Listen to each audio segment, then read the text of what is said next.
Indie Seth. At just 19 years old, Seth debuted as Gixx on small Iowa shows. But soon, he became Tyler Black, a name that started popping up everywhere. He wrestled in IWA Mid-South, won tag titles in NWA Midwest, and even made a one-off tag team appearance in TNA against the Latin American Exchange. In 2007, he went solo, and that's when he took off.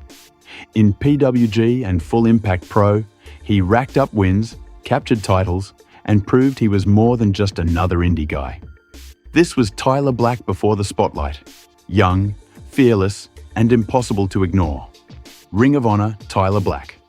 In 2007, Tyler Black made his debut in Ring of Honor. With long black hair, black trunks, and an aggressive energy, Tyler Black looked like someone who was already destined for more. He first made waves as part of Age of the Fall, a dark, controversial stable led by Jimmy Jacobs. They debuted by attacking the Briscoe brothers and suspending Jay Briscoe upside down above the ring.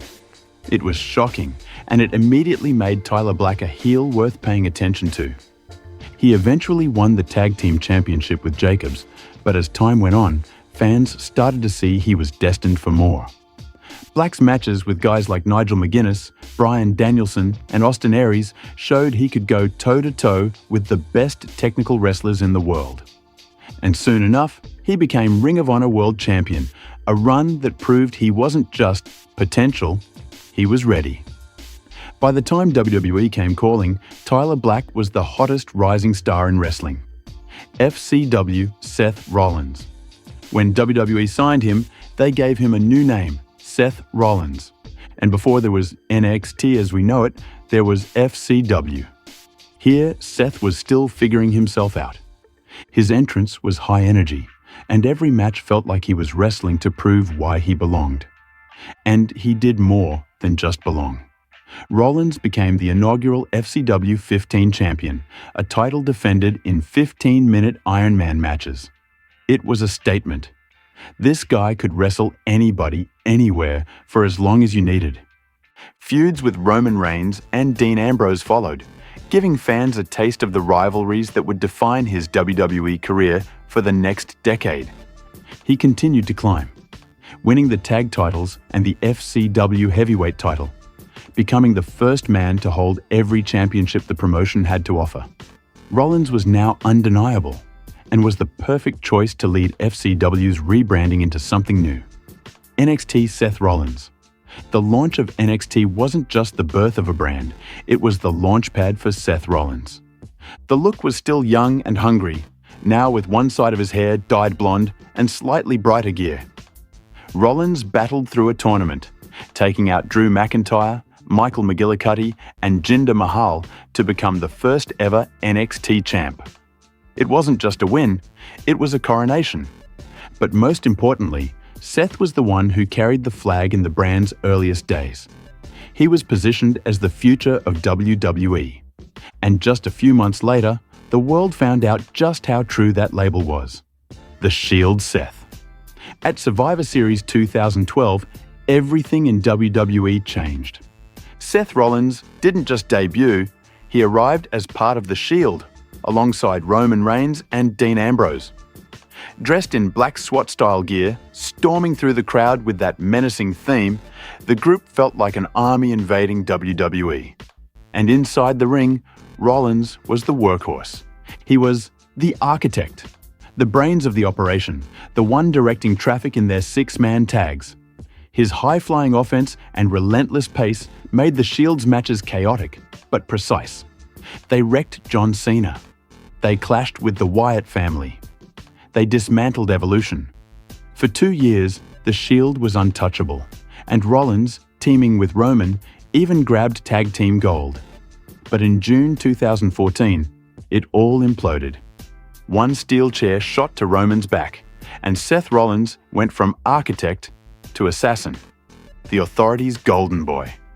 That betrayal was the birth of Rollins' first true main event run. Aligning with Triple H and Stephanie McMahon, Rollins became the corporate chosen one. He ditched the SWAT gear for sleek black and gold tights in the ring and a tailored suit out of it. His entire vibe screamed smug, corporate-backed arrogance. He cashed in Money in the Bank at WrestleMania 31, turning the main event between Roman Reigns and Brock Lesnar into one of the greatest heists in wrestling history. And from that night on, Rollins wasn't just the future, he was the guy. His run was stacked.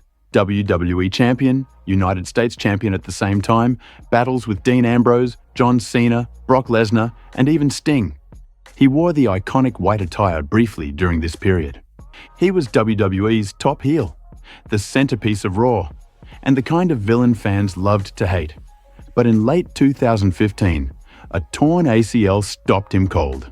He was forced to vacate the WWE Championship the next day and undergo surgery. But when he came back, he was determined like never before. Monday Night Rollins. When Seth came back in 2016, the crowd didn't boo. They roared. He won the WWE Championship back from Roman Reigns the day after his return, but lost it to Dean Ambrose minutes later when he cashed in his Money in the Bank. Still, Rollins was back and better than ever. Gone was the corporate suit. In its place, black gear, a fiery edge, and eventually, the Burn It Down theme that made arenas explode every time it hit. This was the Kingslayer, the guy who toppled Triple H at WrestleMania 33, the workhorse who wrestled multiple times a night and made Raw feel like his show. His feud stretched from Finn Balor and Kevin Owens to Brock Lesnar. He became Intercontinental Champion, Tag Team Champion, and eventually Universal Champion. And the moniker Monday Night Rollins wasn't just a catchphrase, it was reality. Every week, he was the one putting on the matches that kept fans glued to Raw. For many, this was Seth at his peak as a heroic face, the fighting champion, the workhorse, the guy you could count on. But like every Rollins era, it wouldn't last forever. Messiah Seth. By late 2019, the fans had turned on him. And instead of fighting it, Seth leaned in. He reinvented himself as the Monday Night Messiah. Gone was the old gear and underdog vibe. Now he wore robes, a single glove, and carried himself like a religious figure.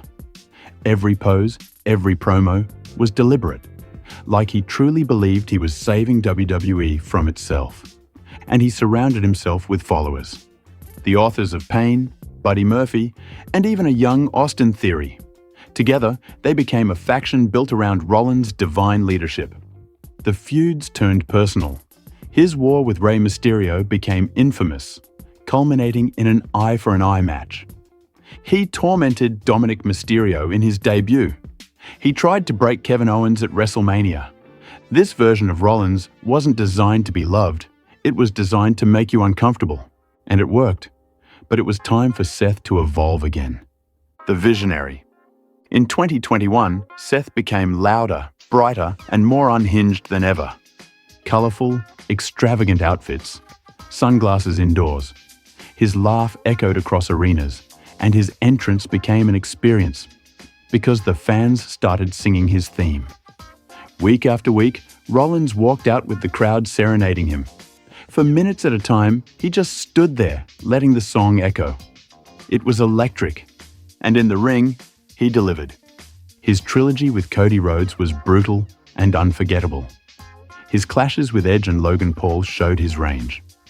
And in 2023, he made history again, becoming the first World Heavyweight Champion under the new title design. The Visionary wasn't just a wrestler, he was a spectacle. The Vision Leader Seth. In 2025, Seth Rollins shocked the world one more time. It started with chaos. At the Royal Rumble, he and Roman Reigns were battling on the ropes when CM Punk dumped them both out. Rollins snapped, attacking Reigns and Punk. Weeks later, the three collided on the road to WrestleMania 41. And in the main event of Night 1, Rollins beat both Punk and Reigns with help from Paul Heyman. It was his first heel turn in years. And it didn't stop there. He aligned with Bron Breakker. Then Bronson Reed. They dominated anyone who stood in their way. Rollins even climbed the ladder again, winning Money in the Bank for a second time. Then, at SummerSlam, he shockingly cashed in on Punk to capture the World Heavyweight Championship after deceiving everyone with a fake knee injury. Then at Clash in Paris, Rollins successfully defended his championship in a fatal four-way match with help from none other than his wife, Becky Lynch. With Breakker, Reed, Heyman, and even Becky Lynch backing him, the group finally had a name, The Vision. And now, as The Vision's leader, Seth Rollins is once again at the very center of WWE. That's every version of Seth Rollins. Please like the video and subscribe if you enjoyed.